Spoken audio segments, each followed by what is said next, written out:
Hello, everyone, and welcome to October's GT-PAC meeting. I put in the chat the link for registering your attendance. So if you can do that, that would be greatly appreciated. And if one of my exec board members can make sure to continue to do that every once in a while for new people, that would be great.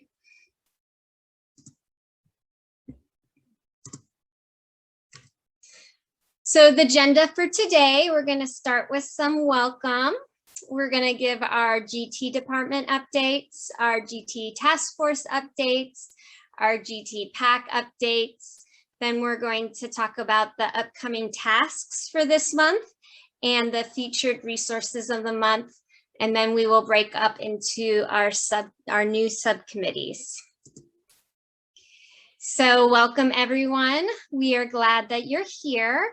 Again, please submit your attendance. The link is in the chat. If anyone has any questions that are not directly related to the topics that we're going to discuss today, you can email the GT PAC at fbisdgtpac@gmail.com. I wanted to give a special welcome to all of our new GT PAC members. There are at least 25 new members since our last meeting. So I want to welcome you. And there's also people that were not able to be here at the last meeting, that this is their first meeting. And so I wanted to welcome you. I had a few special things to say to the new members. First, I want to encourage you to go to www.fortbendisd.com/GTPAC. And that's our website that just gives lots of information about the GT PAC. So I encourage you to get familiar with some of the information that's on that page. I also want to recommend that you go back and look over the minutes from the September meeting and the PowerPoint from the open meeting in August. They just give a good introductory to what is the GT PAC, how it differs from the task force and the GT department, and just what some of our goals. So it's a really good overview. And so I just wanted to recommend and encourage you to go back and look at that. That can be found on that GT PAC page. And this is a screenshot from that page. So you'll notice in the green up on the top is our contact email if you ever need to get in touch with us. In the blue, you'll see our upcoming meeting days. And in the purple is where you can go back and listen to previous meetings, or there should be a place there where it says GT PAC meeting documents. That's where you can find the minutes if you just want to glance at the minutes. And so this is the page that just has a lot of information that would be really helpful. So next we're going to get a GT department update with Dr. Lori Westfall. Greetings, everyone. It was very exciting. I know, Wendy, you had mentioned that we have new people, which is like always exciting. And I know that we're going to be hopefully getting a few more people as we go on. And I know everyone should have received the GT newsletter that went out the first week in October. And we did list all of the campuses that still have openings available. And I know some of you, because as soon as that newsletter went out, we got some registrations. So some of you may be here because you happened to spot that in the newsletter. And as Wendy had said, welcome, welcome. We are just incredibly pleased to have representation from our campuses. Our goal is to have representation from every campus in Fort Bend ISD. So once again, I am here, my part, on behalf of Nancy Bryant. She is our GT mentorship teacher.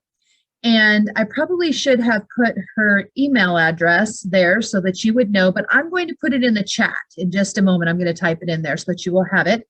But for those of you who are familiar or not with the program, our GT seniors or GT students, their senior year of high school, have the opportunity to apply for and participate in a senior mentorship experience.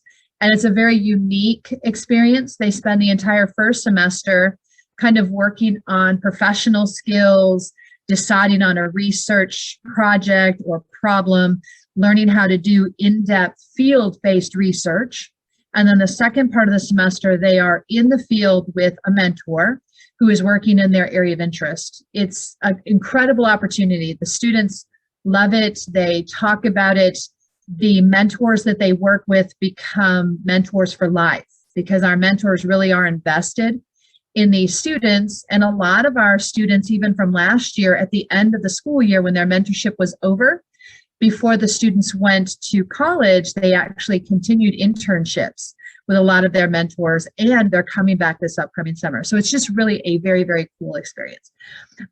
Nancy makes it sound even more exciting than I do. If you've ever talked to her, she's incredibly excited about it all.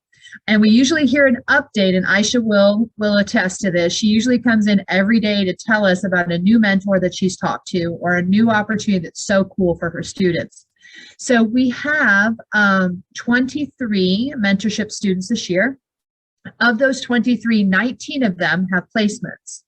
And we still have time, right? So we kind of start her Nancy. It's not really, it's a we, it's a Nancy thing. Nancy begins with the students talking to them in June about what their area of interest is, what they want to pursue in college, where they might want to kind of go into the field and work with a mentor.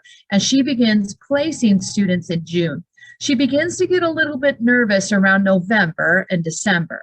So of our 23 students, we have 4 that do not have placements yet. And the areas that you see listed on the screen are the areas that we're looking for. And I know that they sometimes seem a little bit specific. Like to me, I asked her, I said, supply chain management. I said, or supply chain management, I'm sorry.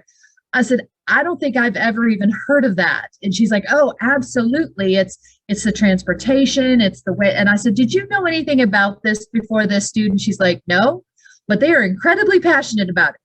So the way that this program works is we don't have a predetermined set of mentors or predetermined like topics that the children can choose from. If they're accepted into the program, we find a topic for them, or we find not a topic, we find a mentor for them. So the 4 areas that you're seeing, orthodontics, supply chain management, child therapy, the student is specifically interested in autism and marketing. If you have kind of connections with folks in the industry who are in these areas that might be willing to work with a GT senior on mentoring them in one of these 4 areas, Nancy would love to hear from you. Just because these are kind of the 4 that were left. You remember last month I came to you and I think we had 7 areas and 3 have been placed. So I will put her email address in the chat so that you will have it. But if you want to reach out to her, if you want to talk to someone that you might be recommending and let them know, she will reach out right away and give you a lot of information. This is very much a, what do we want to say? It's very much a collaboration. The students are not there just to take from the mentor. They are there to give back to the company and the person that they're working with. So each mentorship is different, and it's an incredible experience for both parties. So I could go on for much longer, but I see that a few people have already messaged me privately, and I haven't looked over there yet, but I might be excited in a moment.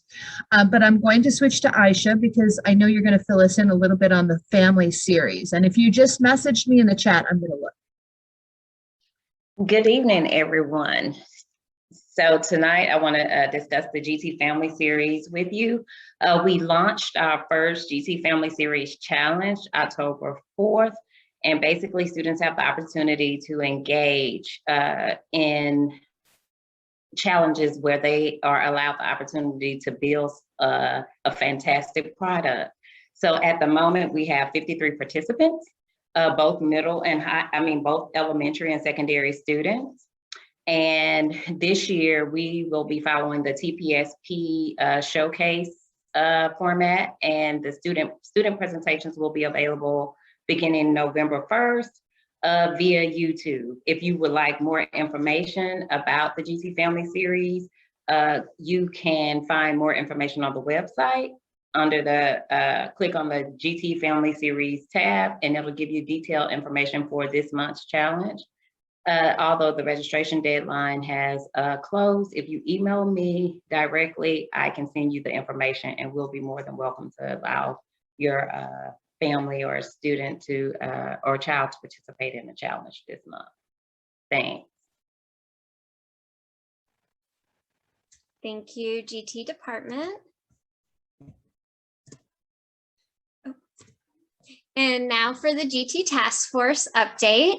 I feel like the last two meetings I've been really focusing on what is the difference between the GT PAC, the GT task force, and the GT department. And since then, the GT task force has changed their name. So the new name for the task force is now the implementation team. So in future meetings, we'll have an implementation team update. And it's with Kathy Hunter, who is our implementation team representative here at the GT PAC meetings. Kathy? Okay, thanks. So thank you for showing this slide. This is a slide that we went over in our last implementation team. It's going to take a while to get used to the new wording. I always tell Lori, new lingo, like I can never remember it. At our last implementation team meeting, which was the first one for this year. So on the left, you see the committee, what were subcommittees last year. And this year, our subcommittees are now called work streams. So a couple of them have changed. The communication subcommittee from last year is now on an as needed basis. They are the ones that put out the newsletter. And there is going to be a movement toward having the COGs on each campus to reach out to parents with information, especially at the secondary level and through Schoology. The curriculum subcommittee from last year is also now on an as-needed basis, and they were responsible for TPSP. They piloted Innovation Hour, and it's now expanded, and they will be working only as needed if issues come up. So the acceleration work stream, which is a current work stream subcommittee, getting it all in there, let's see, I took notes at our last meeting, so I would have something to say on each one. They are working on a procedural handbook for the accelerated model program. They have an upcoming pilot. They are supporting principals to create meetings for staff training. They are working on the teacher selection process for this program. What will the application look like? What staffing will look like? And also a proposed teacher schedule for teachers in this program. Secondary service design. So last year I was on this subcommittee, and we worked on expanding GT programming options for secondary students. We researched and we reached out to several districts who have GT specific secondary programs. We surveyed the GT students. Now, this year, I am not on this program on this subcommittee anymore, but it's going to be a continued focus on expanding services. Next year, there will be a pilot of GT-specific independent study course at middle school and piloting GT-specific sections of English 1 and Algebra 1. The student identification program expansion workstream is the one I am on now, and it is a really exciting committee. We just had our second meeting today, and I mean, all of the work streams are obviously very important, but I think this is really important work. We are looking at the GT identification process. So today we really looked at how the process happens in Fort Bend, and we were just talking about what are some of the, I don't want to say pros and cons, but what are some of the concerns maybe with the current identification process. So for next month's meeting, we are going to be researching how other districts identify students for GT, and we're going to be kind of evaluating those to see if we could bring any of those to our district. We will also be working on the GT crosswalk tool to add priorities for GT, and we will evaluate the implementation of the GT learning plan. Elementary service expansion is a new committee this year, and they will be working on how to expand elementary services for GT students, and also they are evaluating where we are currently with GT services for elementary. And also the GT representation work stream is new, and they will be looking at how the representation of student populations in our district and improving the alignment of GT identified students to the demographic makeup of the district, and working on increasing parent advocacy on Title I campuses, and also looking at the Vistas program. And I think that's everything. Thanks, Kathy. Okay, so now for the GT PAC updates. I wanted to first congratulate our new president-elect that we elected last time, Monica Willis. Do you want to say hi, Monica? Meeting. Hello. We're excited to have Monica on board. And so she'll be the president-elect, who is also the person in that kind of facilitates the symposium subcommittee, and then she will be the president next year. So welcome, Monica. I wanted to give an update on subcommittees. So as an executive board, we looked at all the feedback we got from the survey. So we appreciate everyone that filled that out. And we did take into account several things that were mentioned there. So from the feedback and from our conversation, we decided to do 3 subcommittees. Currently, or previously, we had thought we would do 4, which is what we did last year. But with the current number of people on the GT PAC, we felt like maybe we should start off with 3.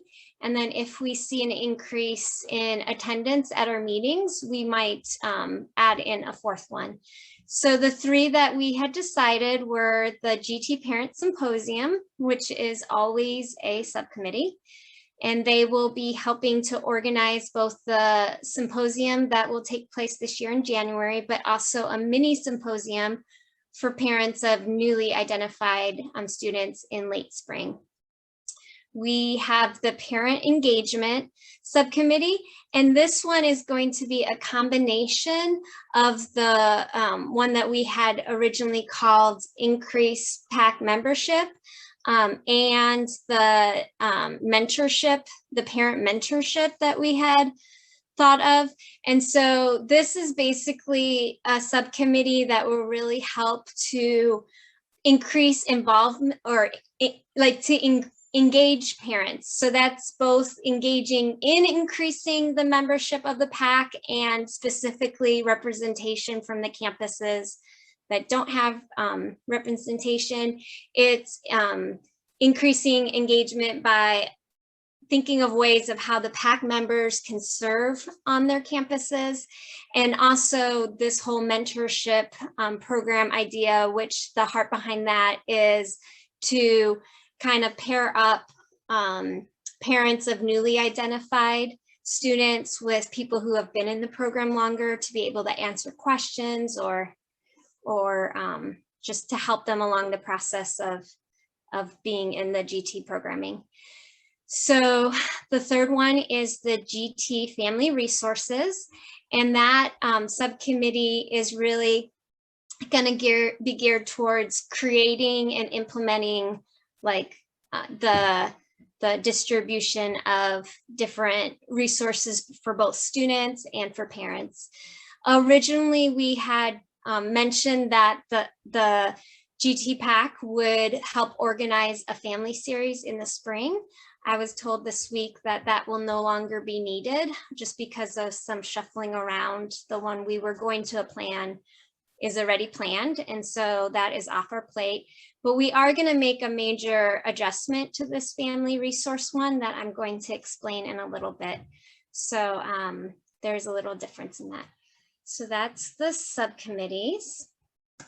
The tasks for the subcommittee or for the GT PAC members this coming month. The COGs received their first their list of campus GT PAC parents recently on September 27th.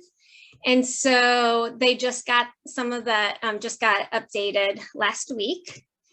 So you might have already heard from your COGs to introduce themselves and to make that connection, or that should happen sometime this week.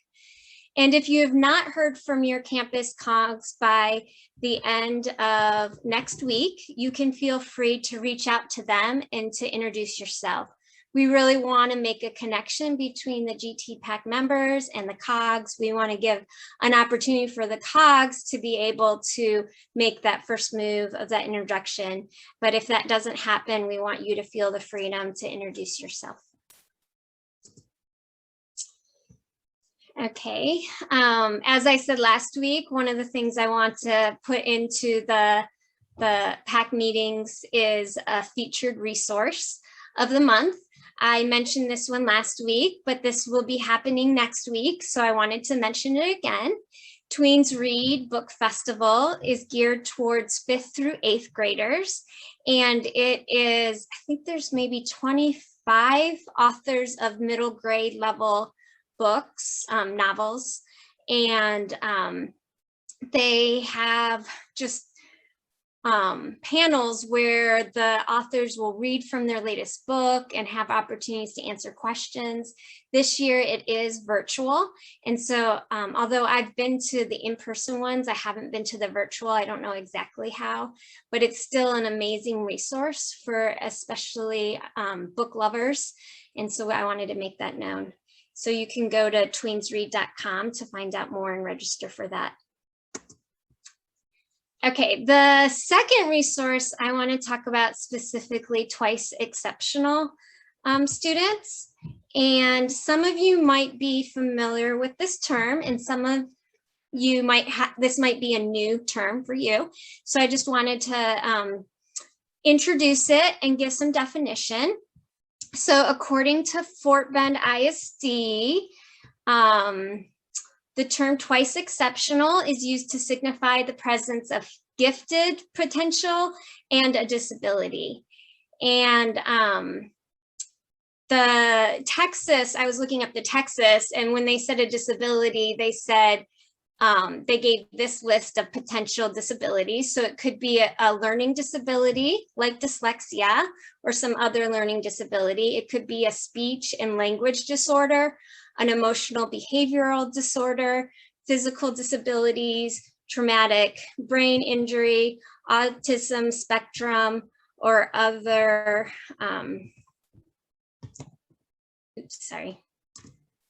or other health impairments such as ADHD. And so when you have both GT and one of these other things, they consider it like two exceptionalities, which is why it's called twice exceptional.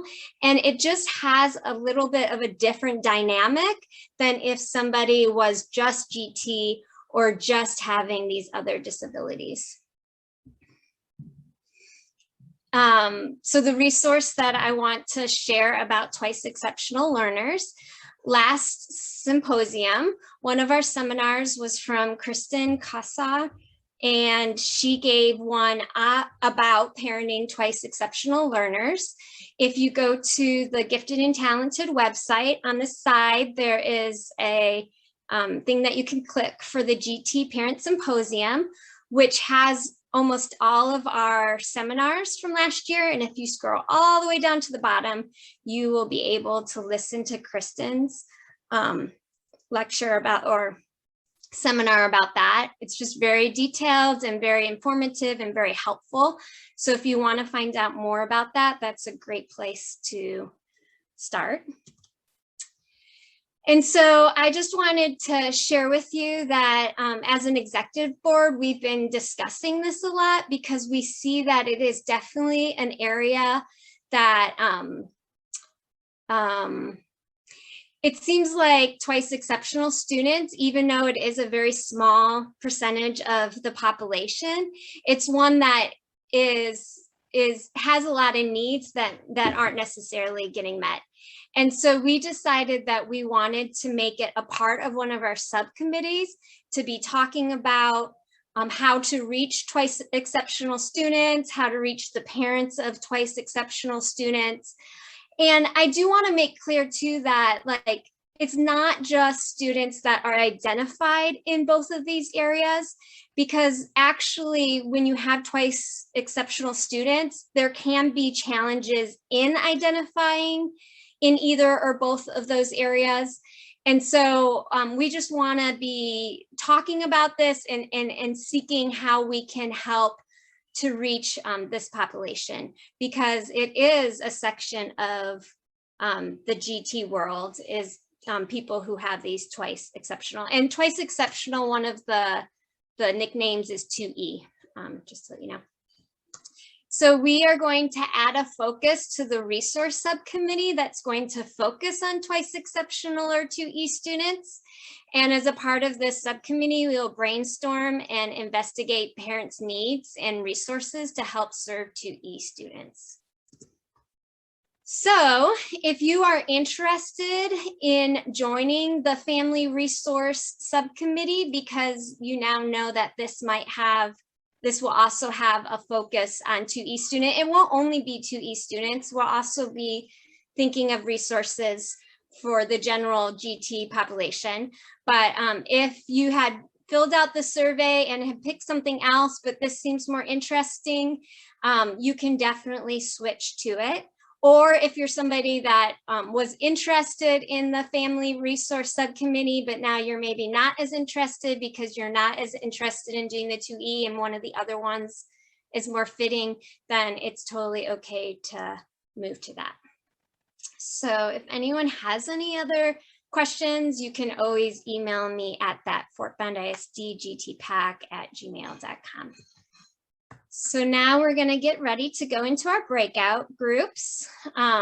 During your breakout group, I would like you guys just to do a brief introduction since it's our first time meeting.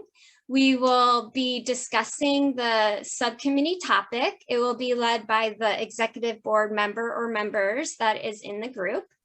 And one of the things we want to do this year is have really concrete goals that we can really be working on. So one of the goals of today is to come up with 2 to 3 committee goals that you will be trying to achieve for the school year.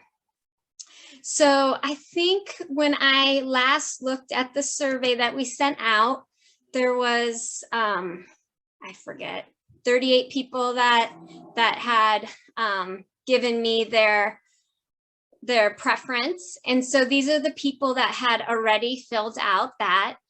As you can see, there is definitely more interest in the parent engagement subcommittee.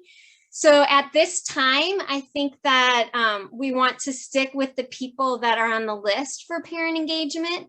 So if you have not filled out that survey at this time, I want to ask you to please consider one of the other 2 subcommittees. I also want to say that the GT Parent Symposium, as you can see, is one of the least popular, but that is something that really needs to be filled. And so I just want people to consider that.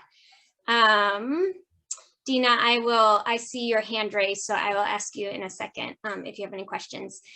And again, if people want to move, that's okay, because in a moment, Dr. Westphal is going to open up the breakout rooms and you're going to have the opportunity to pick which one that you go into.